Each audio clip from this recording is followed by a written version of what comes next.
Robinson Crusoe by Daniel Dafoe.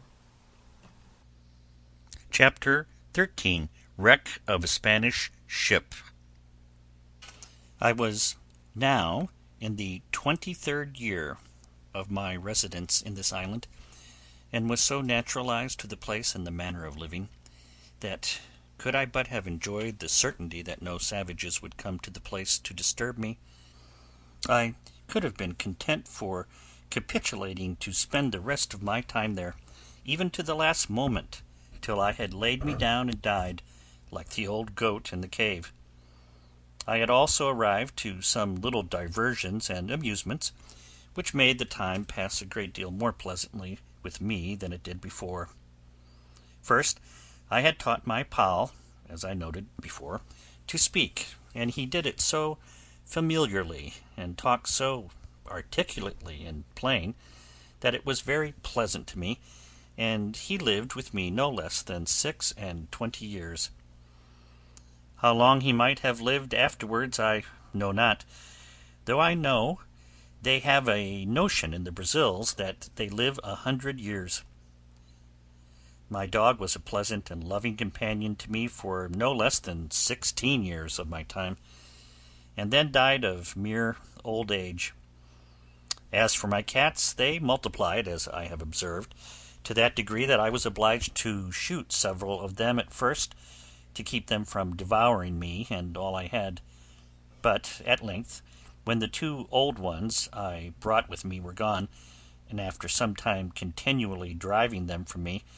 and letting them have no provision with me, they all ran wild into the woods, except 2 or 3 favourites, which I kept tame, and whose young, when they had any, I always drowned. And these were part of my family. Besides these, I always kept 2 or 3 household kids about me, whom I taught to feed out of my hand, and I had 2 more parrots, which talked pretty well, and would all call Robin Crusoe, but not like my first. Nor indeed did I take the pains with any of them that I had done with him. I had also several tame sea fowls, whose name I knew not, that I caught upon the shore, and cut their wings, and the little stakes which I had planted before my castle wall being now grown up to a good thick grove, these fowls all lived among these low trees, and bred there, which was very agreeable to me, so that, as I said above, I began to be very well contented with the life I led,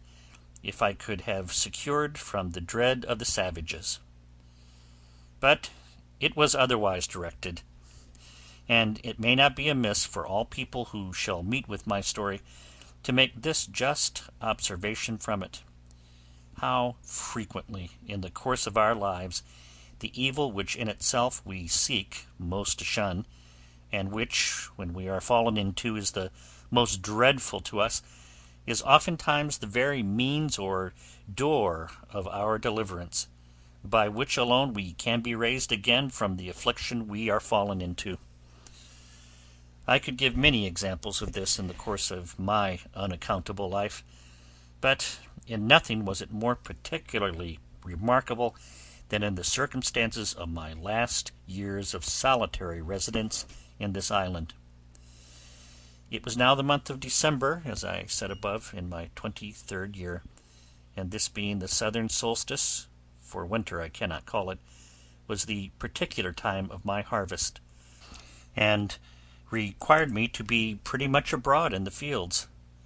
when, going out early in the morning, even before it was thorough daylight, I was surprised with seeing a light of some fire upon the shore, at a distance from me of about 2 miles, toward that part of the island where I had observed some savages had been, as before, and not on the other side, but, to my great affliction, it was on my side of the island. I was, indeed, terribly surprised, and stopped short within my grove at the sight, not daring to go out lest I might be surprised, and yet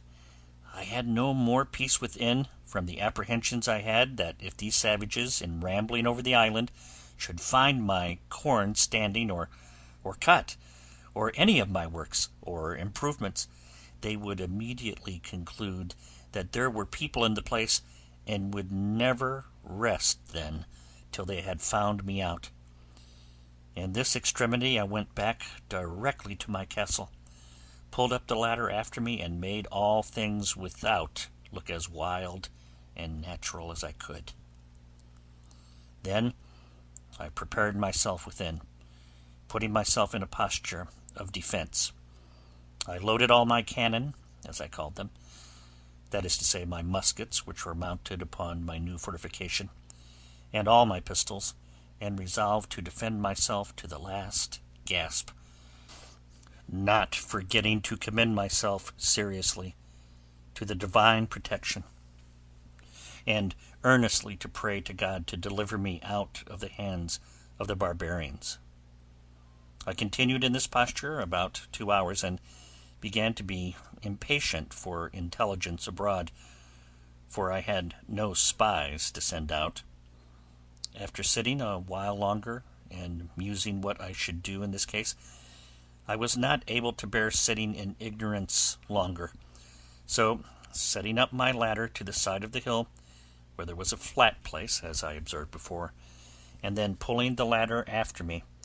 I set it up again and mounted the top of the hill, and pulling out my perspective glass, which I had taken on purpose, I laid me down flat on my belly on the ground, and began to look for the place. I presently found there were no less than 9 naked savages sitting round a small fire they had made, not to warm them, for they had no need of that, the weather being extremely hot, but, as I supposed, to dress some of their barbarous diet of human flesh, which they had brought with them, whether alive or dead, I could not tell. They had 2 canoes with them, which they had hauled up upon the shore, and as it was then ebb of tide, they seemed to me to wait for the return of the flood to go away again. It is not easy to imagine what confusion this sight put me into, especially seeing them come on my side of the island, and so near to me. But when I considered their coming must be always with the current of the ebb, I began afterwards to be more sedate in my mind, being satisfied that I might go abroad with safety all the time of the flood, all the time of the tide, if they were not on shore before. And having made this observation, I went abroad about my harvest work with the more composure. As I expected, so it proved, for as soon as the tide made to the westward, I saw them all take boat and row, or paddle as we call it, away. I should have observed that for an hour or more before they went off they were dancing, and I could discern their postures and gestures by my glass.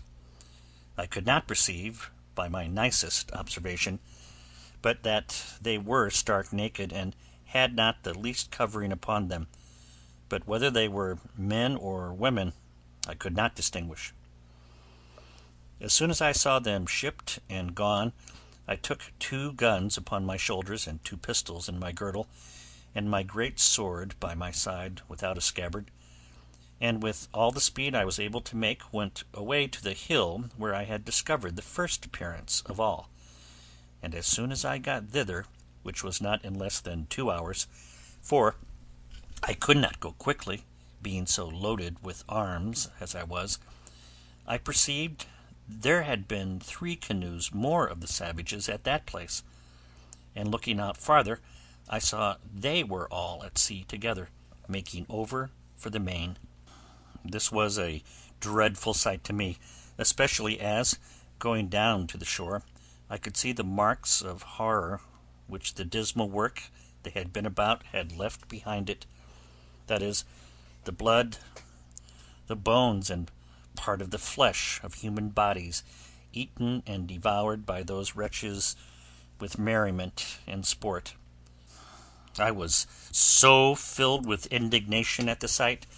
that I now began to premeditate the destruction of the next that I saw there, let them be whom or how many soever. It seemed evident to me that the visits which they made thus to this island were not very frequent, for it was above 15 months before any more of them came on shore there again. That is to say, I neither saw them nor any footsteps or signals of them in all that time. For as to the rainy seasons, then they are sure not to come abroad, at least not so far. Yet all this while I lived uncomfortably, by reason of the constant apprehensions of their coming upon me by surprise, from whence I observe that the expectation of evil is more bitter than the suffering, especially if there is no room to shake off that expectation or those apprehensions. During all this time I was in a murdering humour, and spent most of my hours, which should have been better employed, in contriving how to circumvent and fall upon them the very next time I should see them, especially if they should be divided, as they were the last time, into two parties. Nor did I consider at all that if I killed one party, suppose 10 or a dozen, I was still the next day or week or month to kill another, and so another, even ad infinitum, till I should be at length no less a murderer than they were, and being man-eaters, and perhaps much more so. I spent my days now in great perplexity and anxiety of mind, expecting that I should one day or other fall into the hands of these merciless creatures, and if I did at any time venture abroad, it was not without looking around me with the greatest care and caution imaginable. And now I found, to my great comfort, how happy it was that I had provided a tame flock or herd of goats, for I durst not upon any account fire my gun, especially near that side of the island where they usually came, lest I should alarm the savages, and if they had fled from me now, I was sure to have them come again with perhaps 200 or 300 canoes with them in a few days, and then I knew what to expect. However, I wore out a year and 3 months more before I ever saw any more of the savages, and then I found them again, as I shall soon observe. It is true they might have been there once or twice, but either they made no stay, or at least I did not see them. But in the month of May, as far as I could calculate, and in my 24th year, I had a very strange encounter with them, of which in its place. The perturbation of my mind during this 15 or 16 months' interval was very great. I slept unquietly, dreamed always frightful dreams, and often started out of my sleep in the night. In the day great troubles overwhelmed my mind, and in the night I dreamed often of killing the savages, and of the reasons why I might justify doing it. But to waive all of this for a while, it was in the middle of May, on the 16th day, I think, as well as my poor wooden calendar would reckon, for I marked all upon the post still. I say, it was on the 16th of May that it blew a very great storm of wind all day, with a great deal of lightning and thunder, and a very foul night it was after it. I knew not what was the particular occasion of it, but as I was reading in the Bible, and taken up with very serious thoughts about my present condition, I was surprised with the noise of a gun, as I thought, fired at sea. This was, to be sure, a surprise quite of different nature from any I had met with before, for the notions this put into my thoughts were quite of another kind. I started up in the greatest haste imaginable, and in a trice clapped my ladder in the middle place of the rock, pulled it up after me, and mounting it the second time, got to the top of the hill the very moment that a flash of fire bid me listen for a second gun, which, accordingly, in about half a minute, I heard,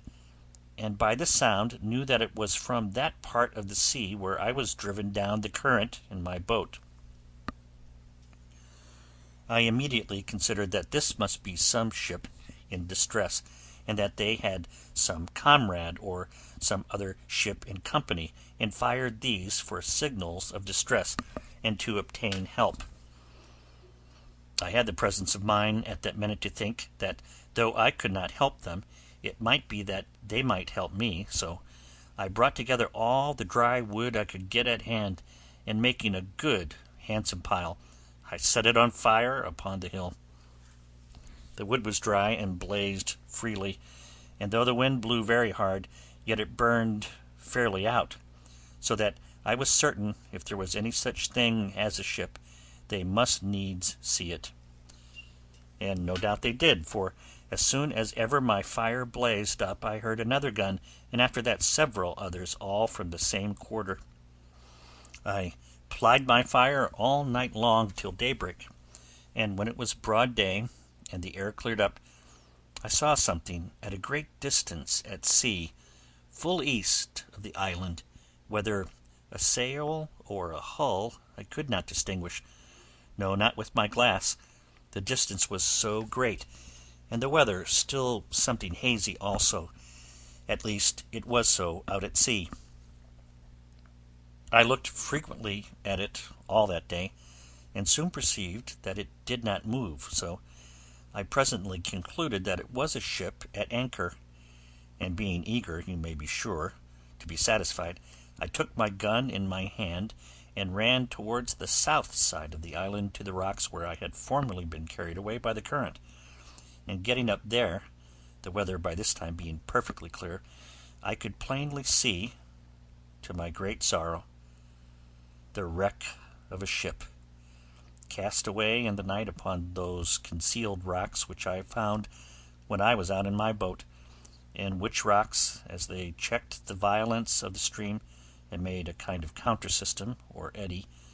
were the occasion of my recovering from the most desperate, hopeless condition that ever I had been in all my life. Thus, what is one man's safety is another man's destruction, for it seems these men, whoever they were, being out of their knowledge, and the rocks being wholly under water, had been driven upon them in the night, and the wind blowing hard at east-northeast.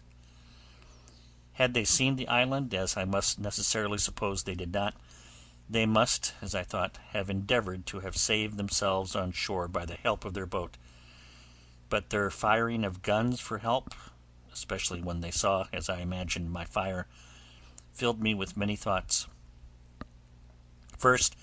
I imagined that upon seeing my light they might have put themselves into their boat, and endeavoured to make the shore, but that the sea running very high, they might have been cast away. Other times I imagined that they might have lost their boat before, as might be the case in many ways, particularly by the breaking of the sea upon their ship, which many times obliged men to stave or take to pieces their boat, and sometimes to throw it overboard with their own hands. Other times I imagined that they had some other ship or ships in company, who, upon the signals of distress they made, had taken them up and carried them off. Other times I fancied they were all gone off to sea in their boat, and being hurried away by the current that I had formerly been in, were carried out into the great ocean, where there was nothing but misery and perishing, and that perhaps they might by this time think of starving, and of being in a condition to eat one another. As all these were but conjectures at best, so, in the condition I was in, I could do no more than look on upon the misery of the poor men, and pity them. which had still this good effect upon my side,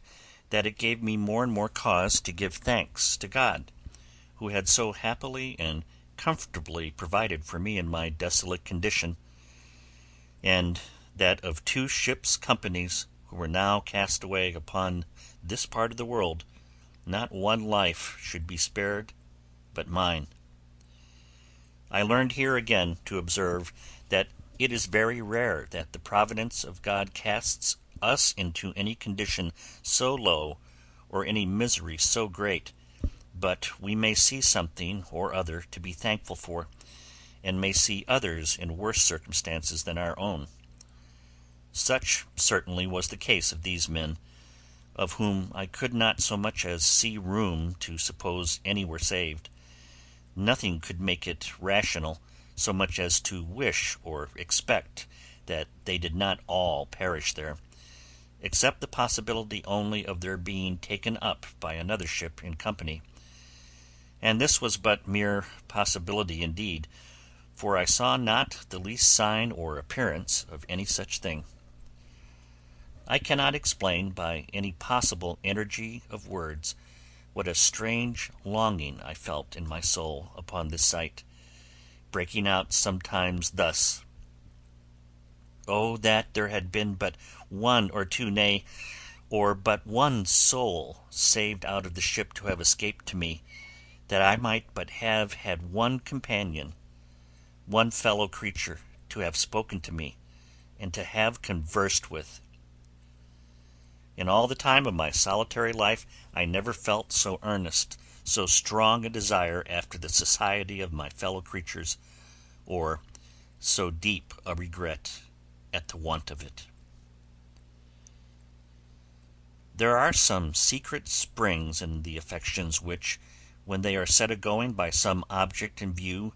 or though not in view yet rendered present to the mind by the power of imagination, that motion carries out the soul by its impetuosity to such violent eager embracings of the object that the absence of it is insupportable. Such were these earnest wishings that but one man had been saved. I believe I repeated the words, "Oh, that it had been but one," 1,000 times, and my desires were so moved by it that when I spoke the words my hands would clench together, and my fingers would press the palms of my hands, so that if I had had any soft thing in my hand I would have crushed it involuntarily, and the teeth in my head would strike together and set against one another so strong that for some time I could not part them again. Let the naturalists explain these things, and the reason and manner of them. All I can do is to describe the fact, which was even surprising to me when I found it, though I knew not from whence it proceeded. It was doubtless the effect of ardent wishes and of strong ideas formed in my mind, realizing the comfort which the conversation of one of my fellow Christians would have been to me. But it was not to be. Either their fate, or mine, or both, forbade it. For till the last year of my being on this island I never knew whether any were saved out of that ship or no, and had only the affliction some days after to see the corpse of a drowned boy come on shore at the end of the island, which was next the wreck. He had no clothes on but a seaman's waistcoat, a pair of open-kneed linen drawers, and a blue linen shirt, but nothing to direct me so much as to guess what nation he was of. He had nothing in his pockets but 2 pieces of 8 and a tobacco pipe. The last was to me of 10 times more value than the first.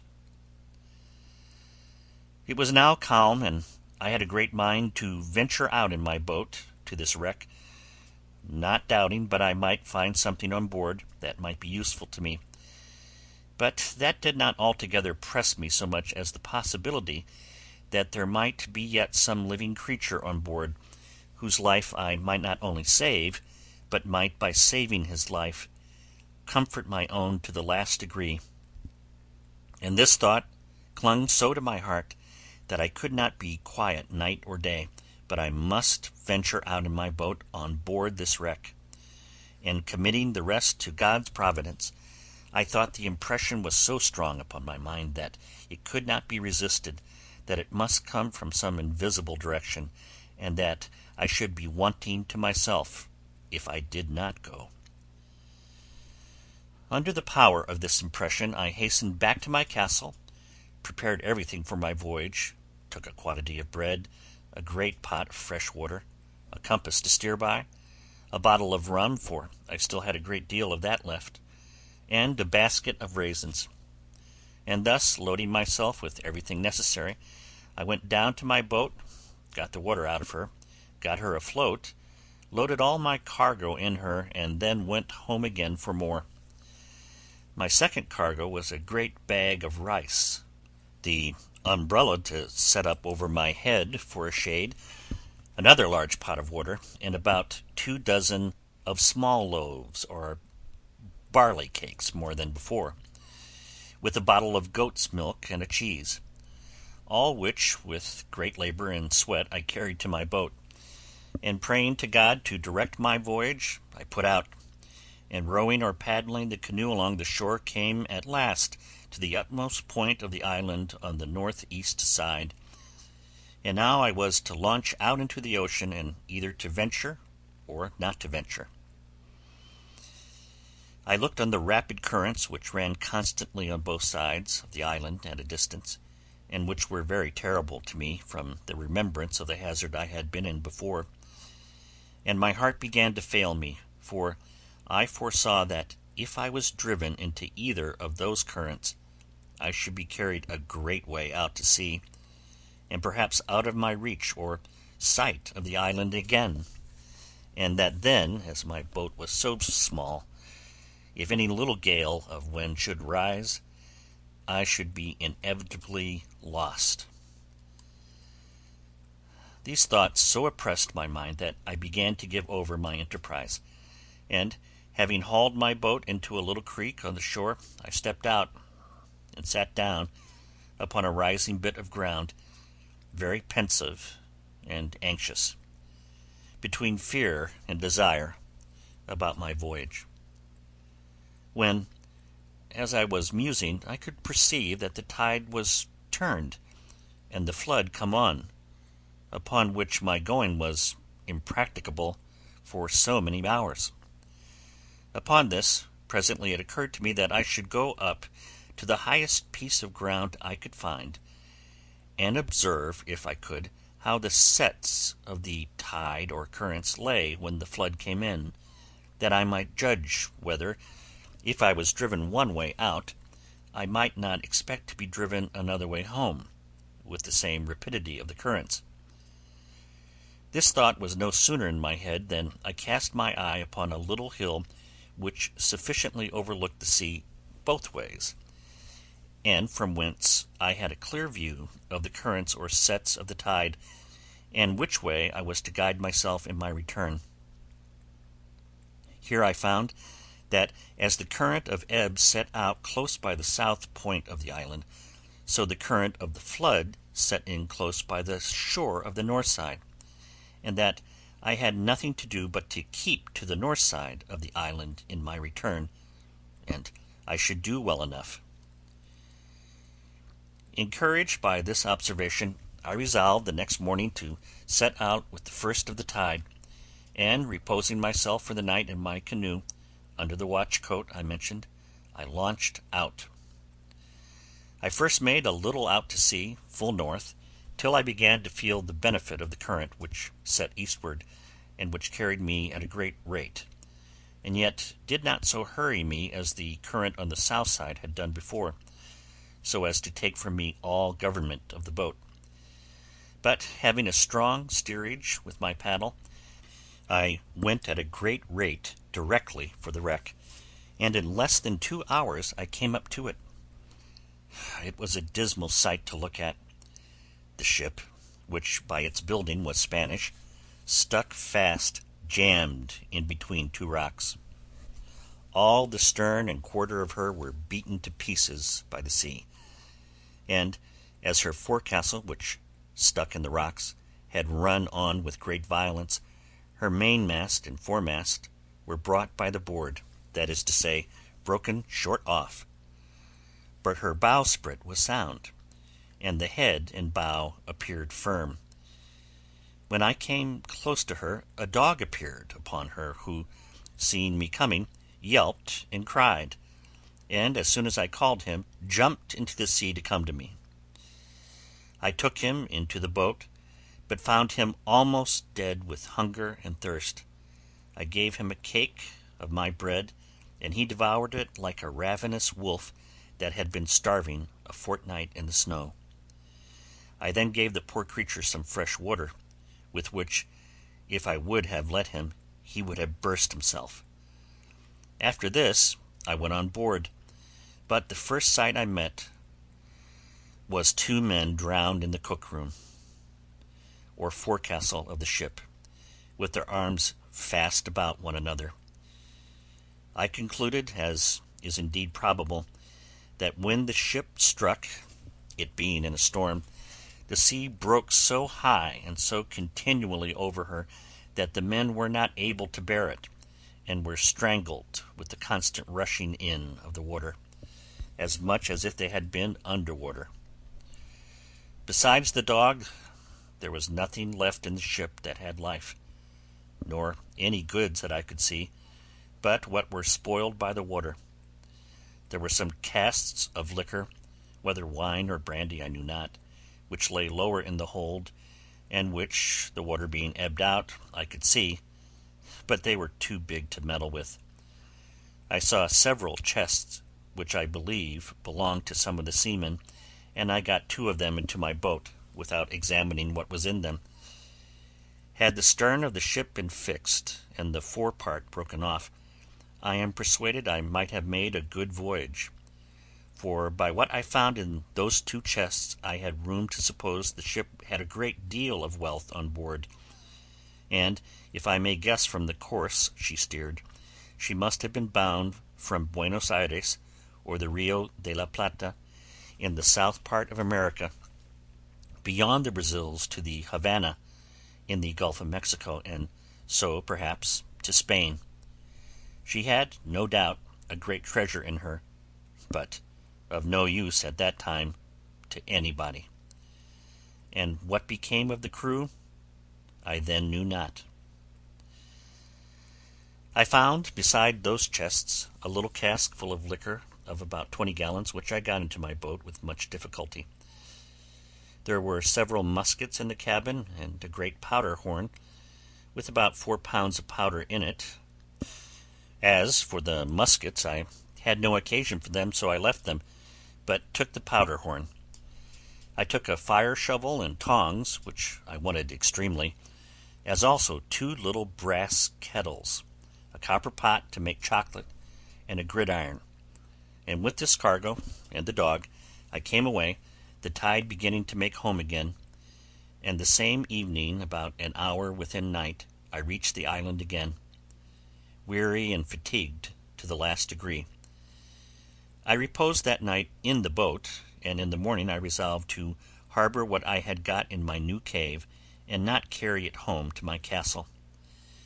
After refreshing myself, I got all my cargo on board,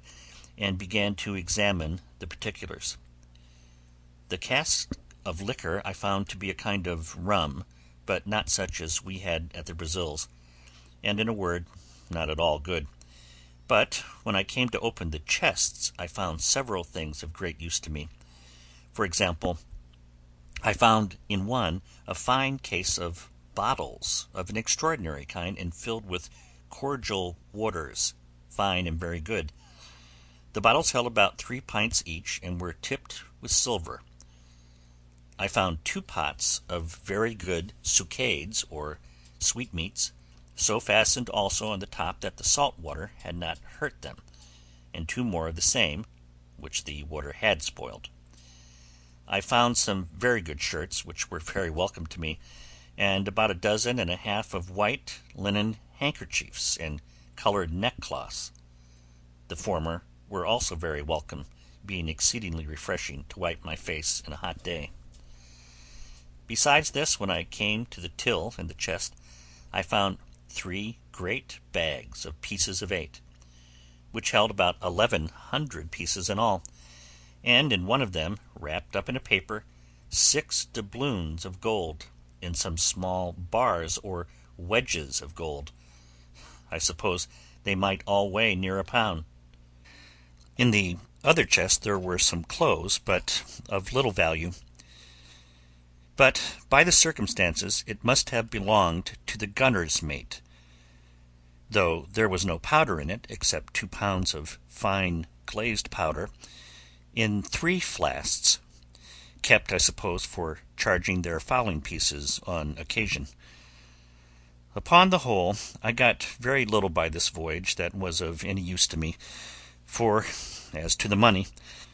I had no manner of occasion for it. It was to me as the dirt under my feet,